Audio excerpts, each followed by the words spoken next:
एक मुलाकात ऐसी शख्सियतों के साथ जिन्होंने दिया है अपने जीवन को एक नया मुकाम। रूबरू कराएंगे ऐसी कुछ हस्तियों के साथ एक खास शख्सियत के साथ मुलाकात। जयदेव पटेल के साथ नंबर 1 इंडिया न्यूज पर रात। नमस्कार दोस्तों, मैं जयदेव पटेल, आपका एक बार फिर स्वागत है एक खास शख्स के साथ मुलाकात प्रोग्राम में। आज हमारे साथ खास संबंध है भारत के पूर्व पेट्रोलियम सचिव राघव शरण पांडे। राघव शरण पांडे जी, आपका बहुत बहुत स्वागत है आज के हमारे प्रोग्राम में। Thank you. राघव जी, आपसे मेरा पहला सवाल है कि लगातार जिस तरह से बेतहाशा बढ़ोतरी हो रही थी पेट्रोल डीजल के दामों में, उसने आम आदमी की कमर तोड़कर रख दी थी। अब दिवाली में ये बड़ा तोहफा निश्चित तौर पर देने की कोशिश की गई है, जिसकी जनता हकदार भी थी।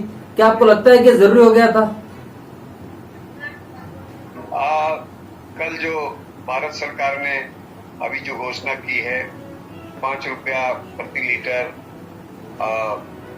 पेट्रोल में और 10 रुपया प्रति लीटर डीजल में एक्साइज ड्यूटी में कमी की गई है, तो कुछ तो हुआ। साथ साथ एक और अच्छी बात है कि कई राज्यों ने करीब 13 राज्यों की खबरें तो अभी आई कि उन लोगों ने अपने वैट में भी कुछ कमी की है। किसी ने 2 रुपया, किसी ने 3 रुपया, किसी ने 7 रुपया।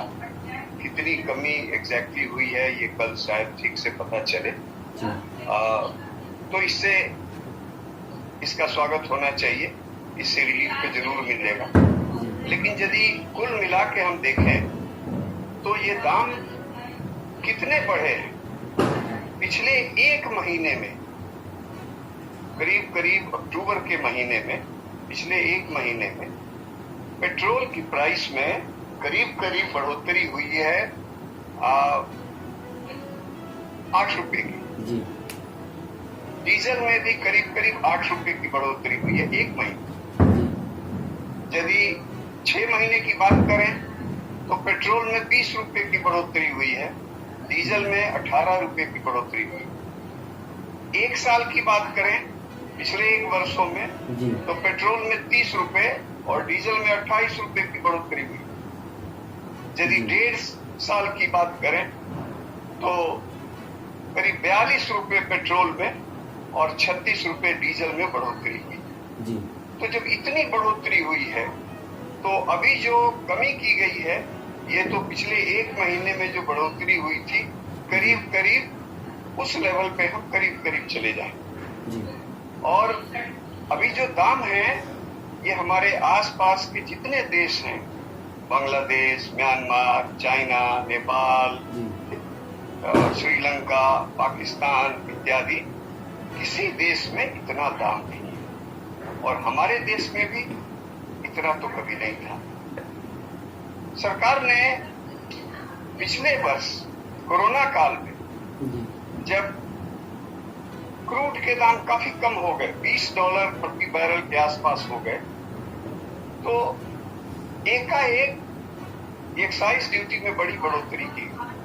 20-21 साल में 13 रुपए पेट्रोल में और 16 रुपए डीजल में प्रति लीटर एक्साइज ड्यूटी की दर में बढ़ोतरी की गई। और वो इसलिए किया गया, उसका जस्टिफिकेशन ये था कि कंजम्पशन कम हो गया, सरकार का रेवेन्यू घट गया, तो और जो ग्राहक हैं उनको नुकसान नहीं होगा क्योंकि क्रूड के दाम काफी कम हो गए तो उतने लगा दिए गए। लेकिन अभी की जो स्थिति है, अभी तो नॉर्मल सिचुएशन हो गए। अभी हमारे एक्साइज ड्यूटी कलेक्शन में भी काफी बढ़ोतरी हुई है। जीएसटी कलेक्शन में भी इस महीने जो आंकड़े आए हैं उसमें काफी बढ़ोतरी हुई। तो अब ये जस्टिफिकेशन नहीं है। जो एक्साइज ड्यूटी में बढ़ोतरी की गई थी उसे कम करना बहुत ही आवश्यक है ताकि किसानों को, आम जनता को राहत मिल सके। राघव जी, अब केंद्र सरकार के फैसले के बाद अब राज्य सरकारों पर कितना दबाव है? क्योंकि जब पेट्रोल डीजल के दाम बढ़ते हैं तो उन पर राजनीति होती है, कम होने पर भी राजनीति होती है, ये हम जानते हैं। पर इतने बड़े फैसले लिए जाते हैं तो उसमें कहीं न कहीं राजनीति भी एक वजह होती है, लोगों की नाराजगी भी एक वजह होती है। लेकिन केंद्र सरकार ने फैसले के बाद राज्यों पर दबाव कितना है?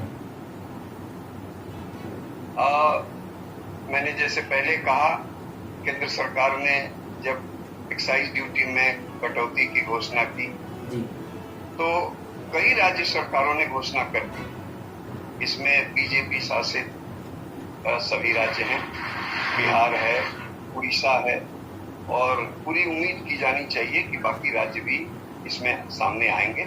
सभी को बढ़ते दामों से फायदा हुआ है, क्योंकि उनके सारे वैट के रेट परसेंटेजेस में होते हैं।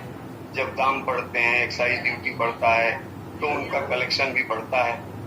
तो सारे लोगों ने कमी की है, और जो बाकी है वो भी कमी करेंगे, उन पर भी दबाव आएगा। लेकिन एक बात समझने की इसमें ये है कि एक्साइज ड्यूटी से केंद्र सरकार को कितना रेवेन्यू था। यदि हम 2 साल पहले की बात करें, 18, 19, 19-20 में, तो ये करीब 2.25 लाख करोड़ के आसपास एक्साइज ड्यूटी से मिलता था। पिछले बार 20-21 में, पिछले साल जो एक्साइज ड्यूटी में बढ़ोतरी की गई, उसमें केंद्र सरकार का कलेक्शन बहुत ज्यादा बढ़ गया। 2.25 लाख करोड़ से बढ़ के 3.25 लाख करोड़ हो गया।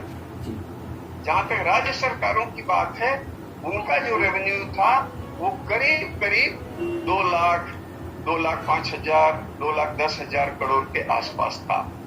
तो ज्यादा बढ़ोतरी तो केंद्र सरकार की आमदनी में हुई है, और राज्य सरकारों को भी जो लाभ हुआ है वो परसेंटेज के हिसाब से उसमें सबों ने काटा है, और ये वेलकम है। लेकिन जितना कटना चाहिए, जितना बोझ कम होना चाहिए ग्राहक पर, इन्फ्लेशन के कंट्रोल के लिए भी, अर्थव्यवस्था के हीटिंग ना हो इसके लिए भी अभी और करना बाकी है। राघव जी, आपसे मेरा क्लोजिंग क्वेश्चन है, और मैं आपसे समझना चाह रहा हूँ कि ईंधन की खपत जो है वो इस वक्त महामारी से पहले के लेवल पर करीब करीब पहुंच चुकी है, तो उससे क्या कोई पॉजिटिव चिर इम्पैक्ट पड़ेगा क्या? ये आप आने वाले वक्त में देख रहे हैं क्या? किसानों के लिए तो डीजल में जो कटौती की गई है वो डीजल में ज्यादा है, इसलिए किसानों को जरूर लाभ होगा। और ये आने वाला जो फसल का सीजन है, इसमें किसान को इससे जरूर रिलीफ होगा। लेकिन उम्मीद ये की जानी चाहिए कि किसानों को और रिलीफ मिलनी चाहिए। जी, राघव पांडे जी, आपने समय दिया उसके लिए आपका बहुत बहुत धन्यवाद।